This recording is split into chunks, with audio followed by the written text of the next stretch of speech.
সালে শিক্ষকতার চাকরি প্রত্যাশী যে সকল বেকার যুবক যুবতী এসটিজিটি পরীক্ষায় বসেছিলেন দীর্ঘ 17 মাস হয়ে যাওয়ার পরও তাদের ফল প্রকাশিত হয়নি। এই পরিস্থিতিতে কিছুদিন পর পর তারা শিক্ষা ভবনের সামনে এসে ধর্ণা দিচ্ছেন।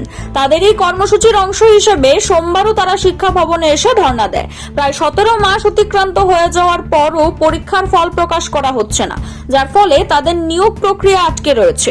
সে সঙ্গে তাদের দাবি দ্রুত ফল প্রকাশ করে তাদের সকলকে একসঙ্গে চাকরিতে নিয়োগ করতে হবে। যদিও এই বিষয়ে সরকারের বক্তব্য, সুপ্রিম কোর্টে এই সংক্রান্ত বিষয়ে একটি মামলা চলছে, যার জেরে ফল প্রকাশ করা যাচ্ছে না। কিন্তু এদিন শিক্ষা ভবনে আসা চাকরি প্রত্যাশীদের বক্তব্য, তারা সুপ্রিম কোর্টের ওয়েবসাইট খুঁজে দেখেছেন, এ ধরনের কোনো মামলা নেই। উল্টে তাদের প্রশ্ন, মামলা না থাকার পরও সরকার কেন এমন কথা বলছে। আমরা এসেছি 2022 সালে যে এসটিজিটি এক্সাম হয়েছিল, এটার এখনও রেজাল্ট পাবলিশ হয়নি এবং নিয়োগ প্রক্রিয়া এখনও সম্পন্ন হয়নি। এবং আমাদের কিছু ভাই বোনরা ভিতরে গিয়েছে, জানার জন্য কী কারণে এত দেরি হচ্ছে। যতদিন পর্যন্ত আমরা স্পষ্টীকরণ না পাচ্ছি আমরা আসতেই থাকবো।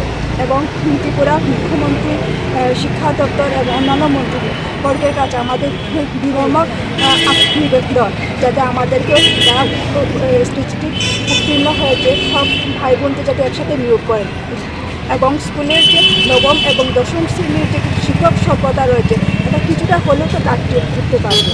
এবং আমাদের যে নিয়োগ প্রক্রিয়া যে এত ধীর গতিতে চলছে, এটা যাতে অতি তাড়াতাড়ি যাতে সম্পন্ন হয়। সামনে একটা ইলেকশন আছে, ইলেকশনের আগে যাতে তাড়াতাড়ি সম্পন্ন হয়, এই আশা নিয়ে আমরা এসেছি।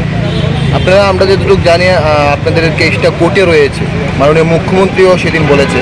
তো আসলে কি কোর্টে রয়েছে কেসটা, না এখন আর কোর্টে নেই? আপনারা কি বলছেন? সুপ্রিম কোর্টের যে ওয়েবসাইটে যাওয়ার পর দেখি যে এখানে কোনো কিছুই নেই, আমরা পাই না। তো উনি কী কারণে বললেন এটা আমরা এখনো বুঝে উঠতে পারছি। সে বিষয় নিয়ে কি আপনারা আবার পুনরায় দ্বারস্থ হবেন মাননীয় মুখ্যমন্ত্রী? যতক্ষণ না পর্যন্ত হচ্ছে ততক্ষণ আমরা দ্বারস্থ হবই। আপনারা কিছুদিন বাদে বাদে আপনারা আন্দোলন কর্মসূচি নিচ্ছেন, এতে কী মনে করেন আপনি? এইভাবে কি আপনার শুরু হতে পারে? এটা প্রথমত হলো দাদা, এটা কোনো আন্দোলন নয়। আমরা এখানে সবাই রিকোয়েস্ট করতে এসেছি, আপনারা দেখতেই পাচ্ছেন এবং লেখাই আছে, কারণ আমরা রিকোয়েস্ট করতে এসেছি। আর কী হবে তো আমরা জানি না, এটা সব কিছু শিক্ষামন্ত্রী আমাদের সিএম স্যারের উপরে সব কিছু নির্ভর করছে। উনি যা ভাববেন আমাদের জন্য ভালোই ভাববেন, ওই আশা নিয়ে আমরা বারবার আসছি। এখন পর্যন্ত কতবার এলেন আপনারা রিকোয়েস্ট করতে?